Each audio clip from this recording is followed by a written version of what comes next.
நம்ம இன்றைக்கி காரசாரமாக ஒரு கார சட்னி செய்யலாம் வாங்க. அதுக்கு ஒரு மிக்ஸி ஜாரில் நம்ம வரமிளகாய் எடுத்துக்கலாம். உங்கள் மிளகாயோட காரத்துக்கு ஏற்ப எடுத்துக்கோங்க. நான் இன்றைக்கி 3 மிளகாய் எடுத்திருக்கேன். அது கூடவே ஒரு மீடியம் சைஸ் வெங்காயத்தை சேர்த்துக்கிறேன். அது கூட ஒரு தக்காளி பழம் அதையும் சேர்த்துக்கலாம். சேர்த்துட்டு இது கூட ஒரு லெமன் சைஸ் அளவு புளி அதையும் சேர்த்துக்கலாம். புளி சேர்க்குறனால தக்காளி மீடியம் சைஸாக இருந்தால் கரெக்டாக இருக்கும். இது கூட 4 பல் பூண்டு, கூடவே கொஞ்சமாக கருவேப்பிலை, அவ்வளோதான்.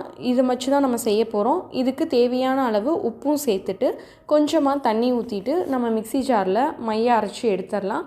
இப்போ நம்ம எல்லாமே சேர்த்துட்டோம் பாருங்கள். இதுக்கு தேவையான அளவு தண்ணி ஊற்றி நம்ம மிக்ஸி ஜாரில் அரைச்சி எடுத்துடுறோம்.